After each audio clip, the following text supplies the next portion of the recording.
The first time I finished Azure 2 a while back, it left a pretty cool impression on me. It's like Senran Kagura and Majora's Mask mixed together. Well, I never actually played Majora's Mask, so I can't say that for sure. But we got this whole moon thing going on, and yeah. Let's just get into it. This is combat overview. In these series of videos I go over just that, the combat, to be a visual manual in a way and to give a more in-depth look into what a game has to offer. Because too many reviews gloss over gameplay, calling it a button masher or giving it the blanket statement is like DMC.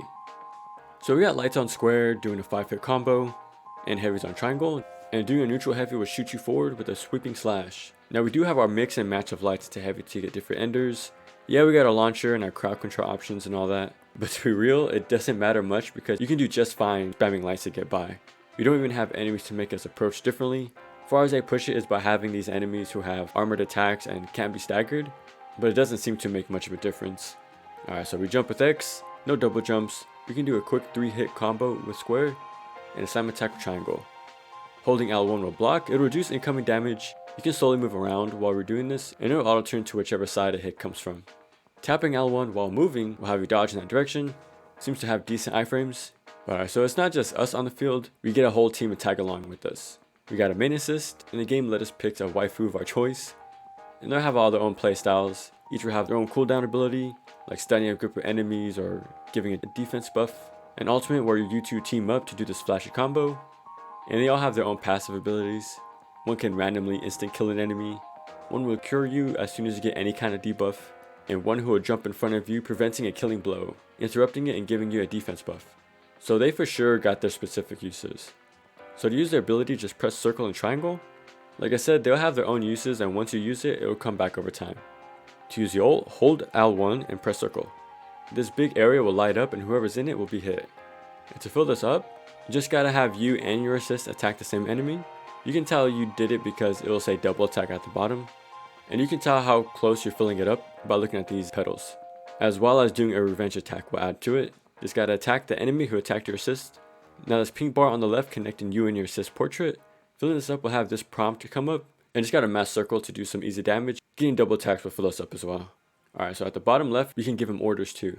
Just press the D-pad and you have him either attack the same enemy, let them do their own thing, stay nearby, or spread out. We actually have a second menu here too.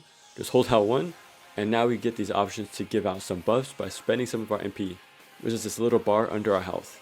So yeah, by tapping D-pad in this menu, we can give them buffs like increase attack or increase defense, and these can all stack too.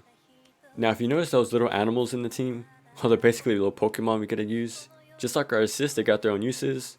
They'll be assigned to L2 and R2, pressing will have them do their own attack. But some will actually change your weapon to something else, which will have their own set of combos. But can't toss them out all the time because they do have their own MP that'll be used up every time you call them out. So from the team-based action games I've played so far, I do like the mechanics here that have us interact with our waifu to make things happen. But honestly, it's just a step above Hamuso. Plus your attacks are not snappy, you can't cancel them with blocks or dodges. And it doesn't help that there's no animation canceling, so you have to wait till the full animation plays out before you can do anything. And because of that, everything just feels so sluggish to use. And I don't need all my action games to be this hyper reactionary, twitchy games. I just want to have some kind of back and forth with whatever I'm fighting at least. Like, let's look at this. But this is too bad because I do remember liking this game a good bit when I finished it a few years back. Yeah, I wonder why. But seriously though, it does have a cool premise. You get a new stage to explore. You find some gear or barricades that only specific Pokemon can open, which can lead to more loot in more areas. But the whole time you're going through this new area, you gotta manage this timer that's counting down the whole time since you got there. So having that helps keep things moving and keeps this constant pace of exploring and fighting to make sure you can find the next teleporter. So you can have it act as a checkpoint to return here later and be an easy way to return to the hub in time. So when you return there, you can pick up new quests from your waifus.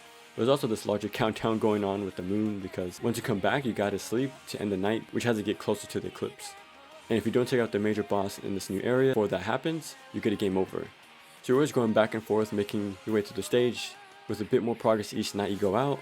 And your waifu of choice will have the subquest specific map, which you want to do because they'll level them up, as well as their social link giving them more abilities. So you try to stack these side stuff while doing the main missions to make most of that trip. So this is what I like so much about Knights of Azure 2, but it's just that gameplay. Like I said, it isn't super responsive, plus you got this whole army that's active throughout the entire fight, which makes things even easier. But I'd be lying if I said it wasn't a fun waifu game. You get to see Best Girl do all these constant flashy attacks and team combos. You are going up against cannon fodder the whole time, but hey, if you just want to chill, turn your brain off type of game, this one will hit the spot.